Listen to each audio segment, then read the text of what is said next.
One with the water, sailing or rowing or paddling a canoe. One with the water, as old as time, and each time it's new.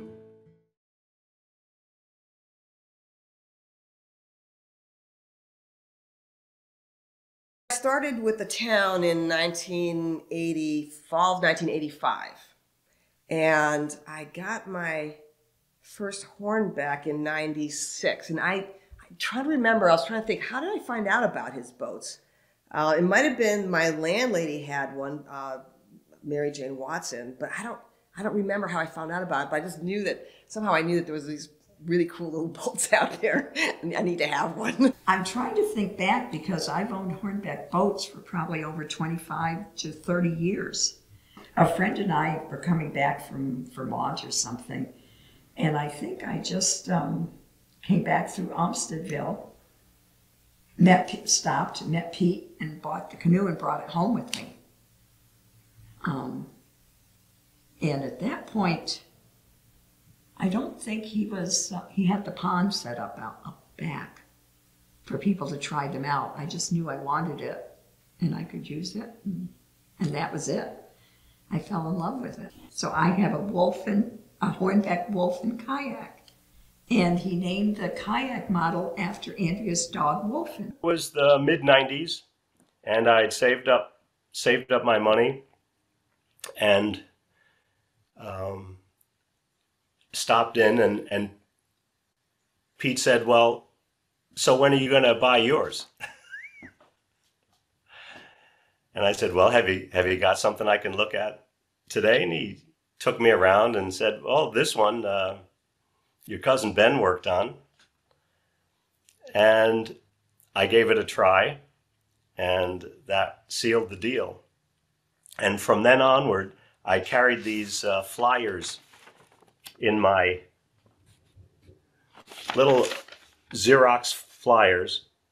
This one says Lost Pond Boat 2003, and it gives his personal description and the prices and his signature at the bottom. I carried a bunch of these in my car, and as I sang around the Adirondacks, pull into a parking lot to get gas, gas station to get gas, pull into a parking lot for a concert, and people would say, ooh, what's that boat? My husband and I love to paddle, and we've got solo canoes, tandem canoes. We even have a war canoe that needs restoration. We used to race war canoes, and we have a whitewater canoe. And over time, I've had 3 Hornbeck boats. So I've had a Lost Pond canoe really for 35 years. And it's been everywhere. So my most recent Hornbeck creation is I guess it's a low jack. It's one of the carbon fiber boats that's 11 feet and relatively narrow. No wood on it. The gunnels are molded, and it's a very elegant design. When I was diagnosed with cancer, so there's an inscription in it that you can guess what the first word is, starting with F. Anyway, so it's a very personalized boat. And I paddled that, but I'd like to think that boat's real special use is Nancie Battaglia has paddled it in the 90-miler several years. So it's plastered with race numbers for the 90-miler. And so that boat's been used well by various people. You know, I like the idea of being out on the water, and I also liked being able to do it yourself. You know, being able to go out solo. So I did a photo shoot with this gentleman, and it was actually on the Racket River. And I started talking to him about the boat, and he said it was great, and I got to pick it up, and I said, well, jeepers, I think I need to look into that. So I looked into it, and that's when they started making the newer version. I previously had a big, heavy, long Mad River canoe that I paddled with my husband. And we had to go together. And we had to be in the same boat, going in the same direction, paddling in coordination with each other. The Lost Pond boat lets me go where I want, alone if I want to choose which part of the pond to go explore. And while my husband and I do paddle together often, we don't have to go at the same pace. We don't have to go to the same parts of the pond necessarily. And we can enjoy ourselves. We can paddle side by side and talk about what we're seeing and what we appreciate, or we can just head off in our own directions. I really like that. In full disclosure, my parents own Hornbeck Boats, which I steal as often as I can. When the Hornbecks came along, it was like, all of a sudden, we didn't have to have these boats that, I either required two people or at least a person to help to get them on the car. And a similarity to a kayak in terms of, there's the spot for your feet and the paddle is the same. And so I like that. I really like only having one paddle, and she's, got the kind that you can adjust if you like it to be feathered or not. And so right away, I didn't find paddling it to be hard because I had paddled kayaks a lot. This past summer, I was actually recovering from a pretty major surgery, brought a bunch of my magazines with me to read while I was in the hospital. And, one of them was an Adirondack Life magazine that had a profile of Pete Hornbeck in it. And, I'm reading it and I was just like, that's what I need to do when I feel better. I went and, said, oh, yeah, 10-foot classic, that's my boat. I couldn't lift a certain amount of weight for a certain time, but the boat was in that, I could lift this boat. It was 15 pounds, it was right at the threshold that I could lift. It just really helped me feel like myself again. I bought one at his shop like a year or two before I met Patrick Sisti, and when I knew I'd heard about the Blackjack, the carbon fiber boat, and I wanted, that's what I wanted. And I knew I would be using it for my photography. It was just so light and it was very strong and sturdy. It just checked all the boxes that I wanted. I'd done canoeing, in Boy Scouts, and we'd had a canoe on Lake George, but the only canoes we had up to that point were either a wooden canoe, which weighed a ton, and my wife and I bought a Grumman aluminum canoe, which weighed about 60 pounds.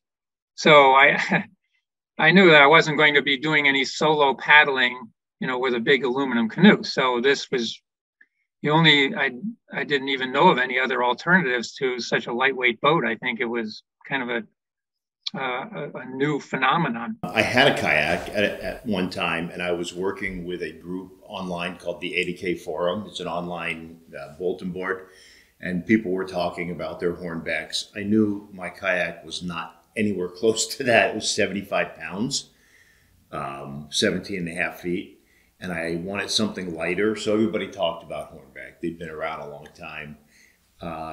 Read a book from, I think, the 1800s by a guy named Nessmuck, George Washington Sears, and he talked about his little wee lassie 10-foot canoe, and I knew that that's what Hornbeck modeled their first canoe after.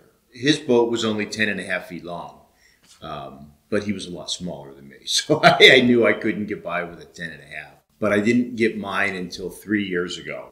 I'm going to go down to the Lake Placid area and check out 3 different makers and just go boom, boom, boom, spend the weekend and make a decision. At the time, I actually thought Hornbeck would be my third choice out of the 3. And I went down there and he took me down to the pond, pulled out 4 different boats and said, we're going to just work our way through here and find the one that feels the best. And it really did. I thought, again, I'm going to go into a 13-foot classic. I ended up with a 15-foot new trick because on the water, it just felt right. It felt like it was a part of me. The path to finding Hornbeck boats was through Old Town canoes. I was starting to get out of the kayaks and into canoes, and I happened to purchase a used Old Town tandem canoe for my younger son and I to use, and I had a blast with it. It was 16 feet long, but it was like 70 something pounds. And in 2012, I had changed my life and I lost a ton of weight. I lost over 100 pounds, and I no longer could lift the boat onto my car anymore. And in the process, I found an Old Town pack canoe, which is 12 feet long and weighed 33 pounds as opposed to 70 something pounds. As I got hooked paddling that, I started doing research on lighter boats. And that's how I came across Hornbeck and some other companies in the Adirondacks and in Canada. It was super light, it was fast, and at that point, Hornbeck had been in business for 40 years. So what true testament to longevity, so that was my ultimate deciding factor on that. At the end of April last year, we got a puppy. And the puppy would not fit into the kayak. So it was time to start looking for a canoe. And I had gotten a Hornbeck, right? I prefer things that are, local made. I love to support local artisans, and Hornbeck seemed like the perfect fit. And in particular, I don't know if you know this, but they have an actual dog package for their canoe. My wife was so excited with mine that she got one for Christmas. She's like, I don't know if you ever got a bicycle for Christmas when you were a kid and we're trying to ride it around the basement, but yeah, it's kind of akin to that. Then Kathleen got. Yeah, she was the first. First time. So wait, how did you find out about? I think it was the Bug River. Yeah. And we were on shore, just hanging out after we had paddled, and these two women came walking out of the woods. These little black boats. They were just hopping down the trail with. So what's that? We got the books and we started, let's go here. Okay, let's go there. Oh, let's go, we kept going through the book. And it was June 12th, 2020, when I just thought, this would be really great to get out there and paddle. I wanted a bigger boat because I thought, well, maybe the dog will get in it. Maybe Jeff will want to paddle too, and that kind of thing. So we do take turns when we're somewhere together. He might get one someday. Yeah. I learned a lot about upper body strength, and I walked around with one, I walked around with the other, and I just thought the blackjack would be right for me.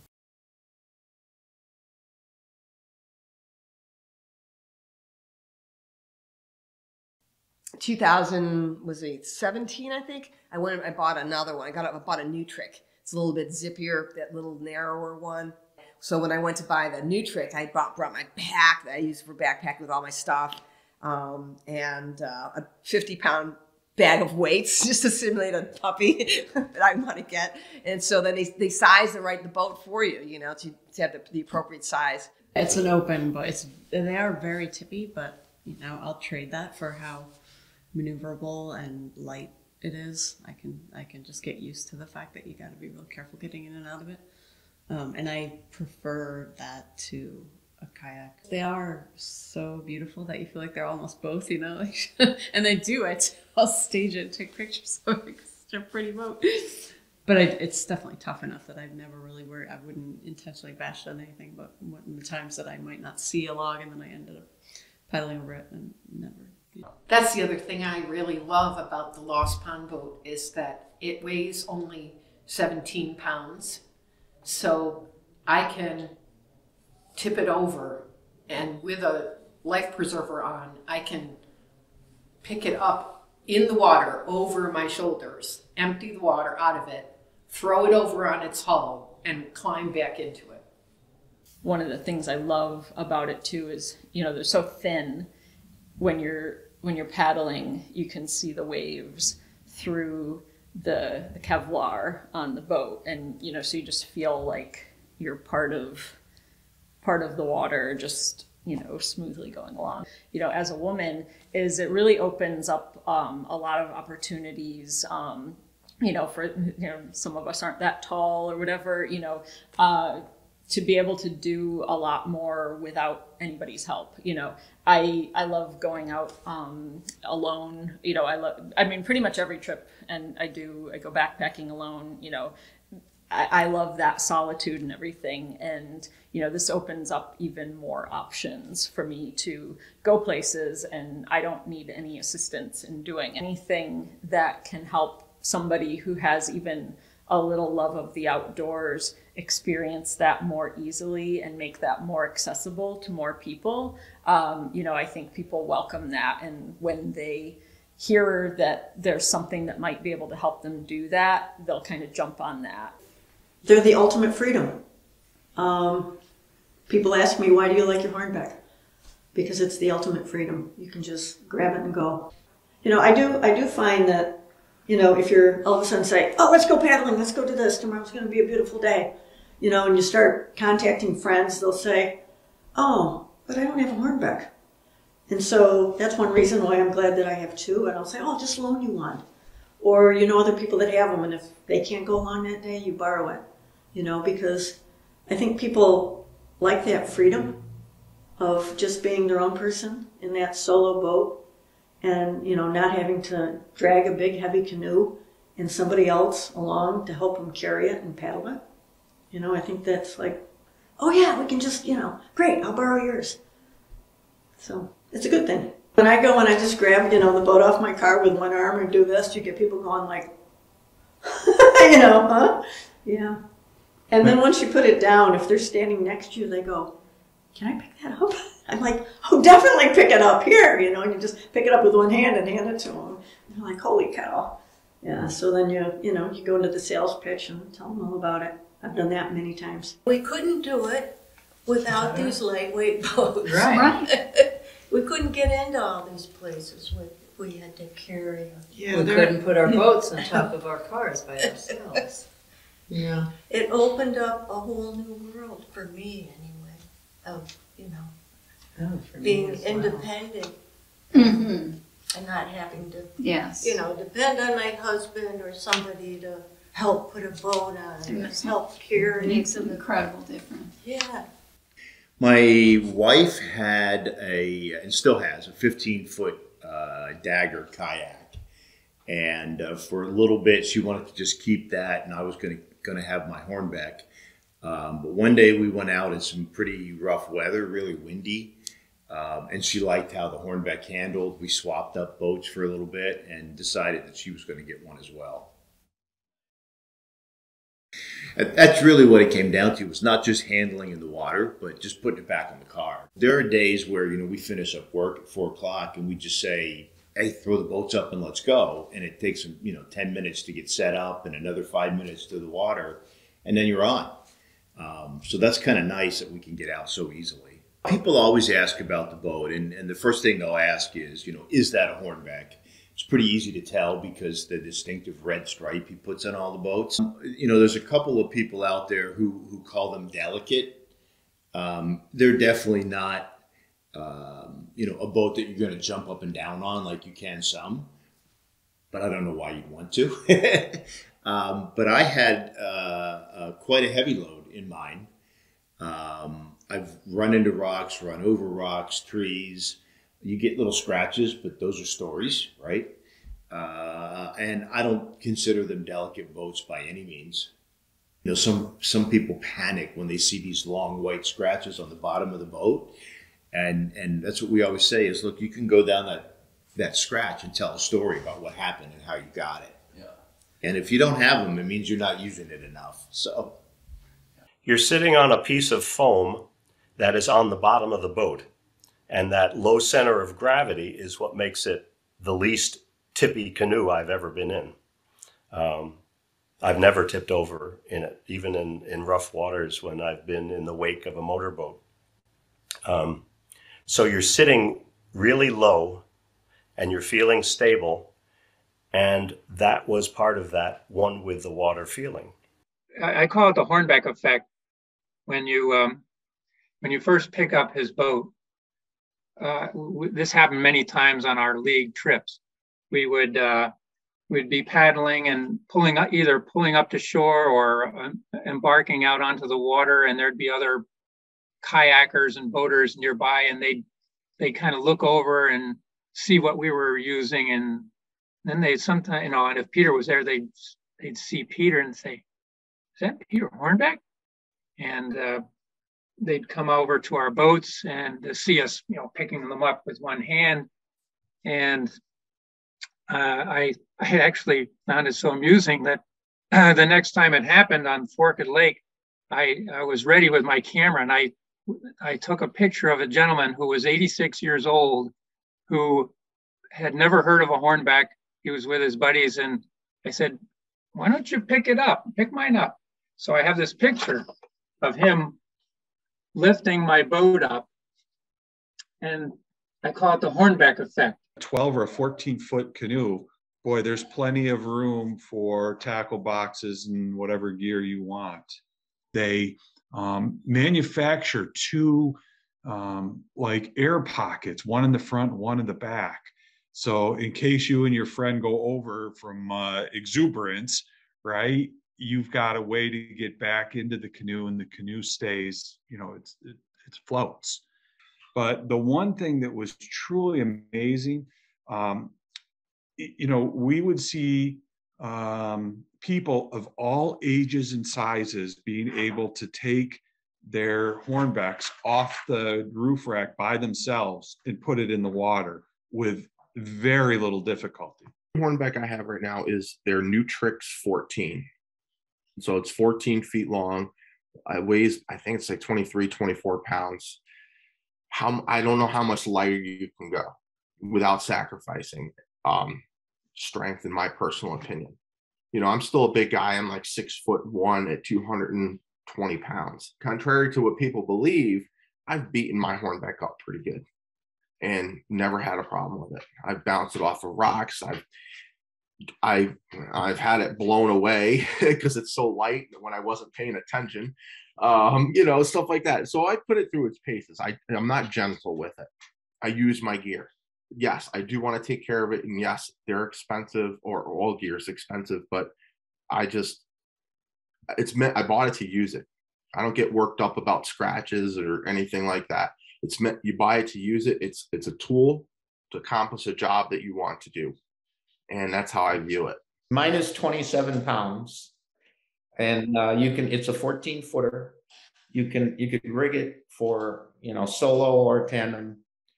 And I do both frequently.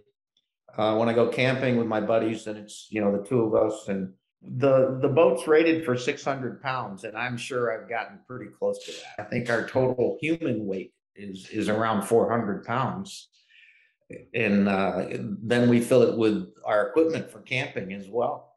So we're certainly up to 500, if not more. Also, the kayak motion does not pitch you to one side or the other, or put you in opposition to the other person, and I think it's less sensitive about people moving around a little bit. The boats still have a huge following, and Pete would be so delighted when someone famous bought a Hornbeck boat. And there are Hornbeck paddlers who are quite elderly, and there are Hornbeck paddlers who are people with disabilities. Pete told me about a blind guy who would paddle around a lake that he knew pretty much by sound, knowing that he would hear the highway at this point, and he would leave a radio at his launch point so he could determine to go in clockwise or counterclockwise direction and come back to the radio. I mean, I'm visually impaired, and so I don't paddle much alone anymore. But when I go out with people, I kind of count on them to tell me that I'm headed for a rock and things like that.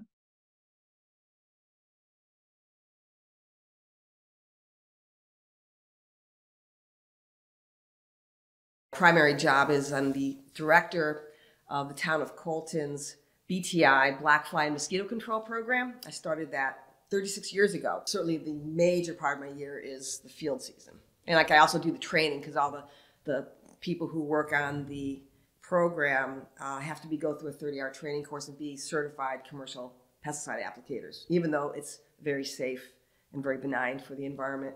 You know, I use this boat everywhere. Oh my gosh, I love that. You take it places you never would think of taking a canoe, and I've used it at work a lot because I have a lot of the bigger creeks and streams, and I've used it on the racket a lot of places, just checking the river. But on some of the bigger streams, it's really cool. Sometimes the stream is just really as little as narrow as the canoe is wide. And, you know, sometimes I have to actually pull myself along with it to keep the paddle in there, and pull myself, lay back and pull myself along with the tag alders. And sometimes I'm swearing my head off because I think, you know, it's just, sometimes I'm not sure they're worth doing, but it's so cool to get in some places where I really wouldn't be able to, and, you know, going over beaver dams and stuff. And so the blackfly work, it's in moving water. And then sometimes you have a beaver pond, and you wouldn't have larvae living in the pond. But then at the beaver dam where the water's flowing through, all those can be real hot spots. And that's the canoe is great sometimes for that if you got a really big pond, big dam, because that's one application site is that whole, and it could be a couple 100 yards long. And so if I have my canoe, it's nice to be right above the dam, and I can use my sprayer and spray and not muck it up by walking on it and stuff like that. I always have my cameras in my boat. You know, I have a knapsack with my cameras in them. Because I never know what I'm going to see. I usually, you know, when I go off on even just paddling day adventures with friends, I usually document the activities and what's happening and whatnot. You know, a lot of those pictures get published. You never know when somebody's going to say, hey, do you have people paddling on Boreas, or do you have people paddling on Henderson, or do you have people, you know, on the Upper Saranac or wherever? There's a pretty good chance I do because I probably paddled there. So I do have hundreds, literally hundreds, maybe thousands, probably of pictures that include Hornbeck boats or that were photographed from a Hornbeck boat. You know, this goes way back to black and white, back in the days in, you know, the 80s, and then color slide film, lots of color slides, and then now we're into digital. When people ask me what valuable equipment or what equipment do I have, I mentioned the Hornbeck boat is a piece of equipment. I mean, I have cameras, I have lenses, I have tripods, I have lights, you know. I have my Hornbeck boat, that's really important in the summer. In the winter, I have crampons, I have micro spikes, you know, I have all the things that I need to survive to keep me out in the wilderness in the winter as well. So definitely an important piece of equipment, yeah. I work with the Screw Lake Association. It's a group that really focuses on, you know, invasives and whatnot with the lake. We really focused on aquatic invasives. It's a big issue up here in the park. We inspect the boats that we put in, the power boats especially, that we put into the lake. We have a wash station where we can disinfect them and pull these things out. But we really do focus on education. New York State DEC Rangers are using them to get into the bed, to patrol into the remote ponds. And, you know, that's part of their responsibility and jobs. And I've come across a couple of DEC Rangers over my time that are paddling Hornbecks. You know, they're paddling these super lightweight boats and carrying them into these remote areas. I also am involved with invasive species. So my territory is Stewart's Landing, and I'm always looking for things that shouldn't be there. So, you know, we get false alarms from time to time. And as long as they're false, that's a good thing. Yeah, taking them up to Alaska too. Well, and you know, at one point, Pete and one of his assistants drove boats from Olmstedville to Alaska for the Fish and Game Department. Yeah, that's a long trip. Yes, that's actually what I have used the Hornbecks for mostly. Is I have a long-term, I'm a wildlife ecologist, and I have a long-term project that's tracking birds that live in our boreal peatland, boreal wetlands in the Adirondacks. We have all these neat habitats that are sort of like disjunct from the Canadian boreal that are just, you know, southern range extent here in the park. And so I have quite a number of spots where we have been doing long-term monitoring of these birds, and there are several that are actually river corridors that I do by boat. And so the Osgood, for example, out of Osgood Pond, the Osgood River, Meacham Lake, places like that that have these beautiful boreal corridor rivers that I can, you know, they're very curvy, and a boat like a Hornbeck works really well for that kind of environment. And I love them because they're so light. I can, you know, I don't need anyone with me.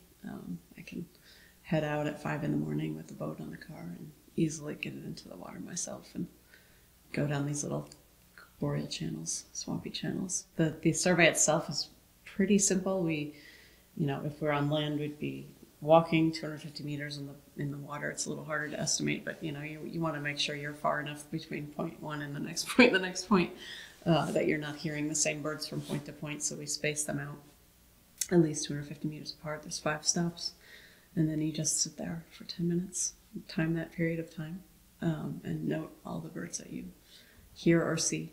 And there are about, you know, 8 target species that we're looking for. I just appreciate what Peter did for, I mean, I wouldn't call myself a boat person even, but I have a great appreciation for that craft and for what it enables me to do in my job. And, you know, likewise, the folks I work with who would carry those boats out into the middle of nowhere to get water samples from remote Adirondack lakes. You know, I work for the Watershed Institute at Portsmouth College. And so it's the advantages as for science as much as for just the fun of those boats.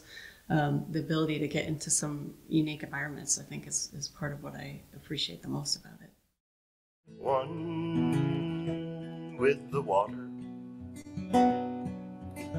as old as time, and each time it's new. I'm as anxious as ice in the winter, waiting for the big thaw, so I can run like the river again, even when days are raw, as sure as the sap that flows through the trees, as sure as the spirit of spring. I want to be one with the water, and free as a bird on the wing. TAUNY is a community project made possible by the participation of many. We look forward to having you join us.